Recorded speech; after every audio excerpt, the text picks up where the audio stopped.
The Stanley Cup Final on Sportsnet, presented by Roger. What a game tonight. Game 2 tied at 2. Which team in the Stanley Cup playoffs do you think has hit the post most often? Any guesses? Colorado Avalanche. Edmonton. It is Edmonton, yes. And it's 21 times now to lead. Wow, the way. okay. Wow. Good guesses, guys. Good guesses. He kind of set us up for that. Yeah. Really? Go ahead, Keldon, make a goal. So a few times in these playoffs, I've talked about if you're a goalie and the puck is in your own zone and one of your defensemen has the puck, it doesn't matter how dependable they are, always expect a turnover. What you don't prepare for is when that same defenseman shoots the puck on the net. And so this was a sneaky good save by Bobrovsky. Here's Mikkola in his own zone, and he throws it right on net. Of course, he's trying to put it behind the net. But then seconds later, so it could have been 2-0. And seconds later, there's Mikkola calling for it. Jennifer, as you mentioned, he's banging his stick.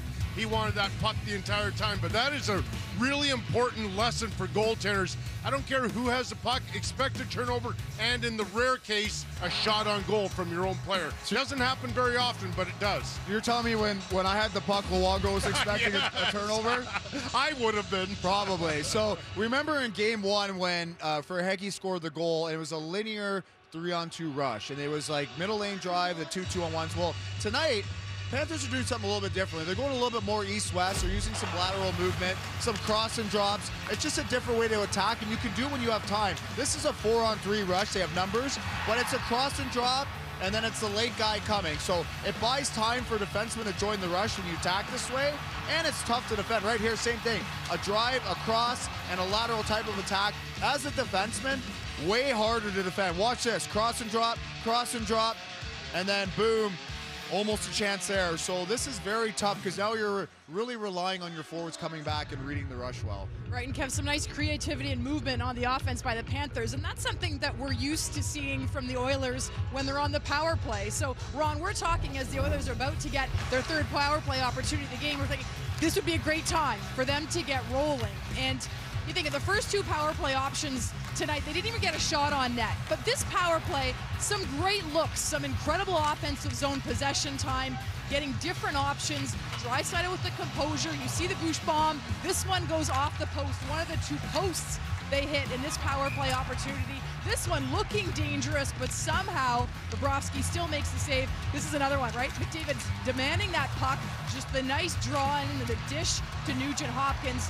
Maybe makes the extra pass if he had it up high in that situation. But, I mean, McDavid absolutely dazzling here. This one, Nugent-Hopkins goes off the crossbar. But this is something now. 0 for 6 at this point of the series for their power play. So, yes, nice looks, but they want to find a way to finish. Question for you, Kelly, is Bobrovsky's only seen 7 shots. Yes. So he looked even a little alarmed on the Mikkola save. Yes, he did, of course. And, of course, 2 pipes. Yes. So, I mean, he has very rarely felt the puck in this hockey game. Advantage Oilers, or has Skinner, with the shots he's faced, found a game that's an edge Oilers? Well, I like how you found his game, because in the first period, I think all of us were commenting, it looked like it was a battle out there for Stuart Skinner. And so that second period, I think he has now proven that the Oilers may have the advantage. He faced 13 shots in the second period, made 12 saves, and I thought he was getting better and better as the period wore on. I saw different body language than what we saw in the first period. And that's what, you sort of sometimes you use your experience, go, okay, that wasn't the cleanest period in the first,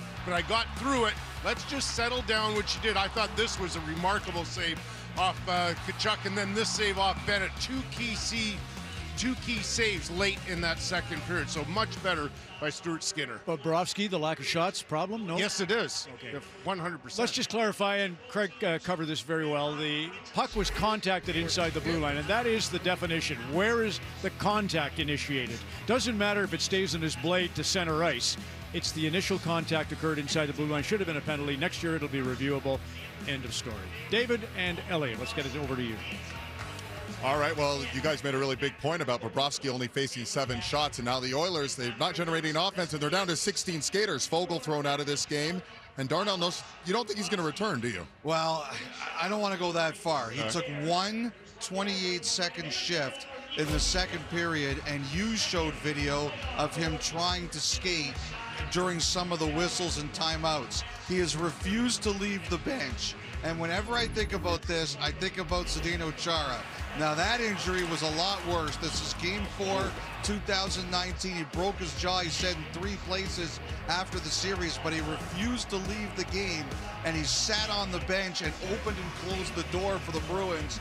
Then he got that big ovation when they went home for Game 5 of that final. But it just reminds me of that because Nurses refused to leave the game and he stayed on the bench. Maybe a little inspiration there, and that means other guys have to pick up the slack, namely Evan Bouchard. Again, he set a career high in that Game 1 double OT thrilling win versus Dallas. He set a career high at 31-33. He's up to 19 minutes. Bear in mind, Elliot, he's also taken 2 penalties in this game. That's right. It's pretty impressive when he's got that number considering the 2 penalties, but Dave is up here cheering for Bouchard to set the new record tonight. You keep telling Knobloch to throw him on the ice, and if we go to overtime, he's going to get there. Absolutely. Meanwhile, Evander Kane, and you pointed this out earlier in our pregame, he's definitely battling through something. Didn't skate this morning, and he's standing up and doing a lot of different things on the bench, you're saying. Well, basically what it happens is when Kane goes back to the bench, he sits, but when he senses his time is coming, or Knobloch is getting, or he's been sitting there for too long, he'll start standing to stretch out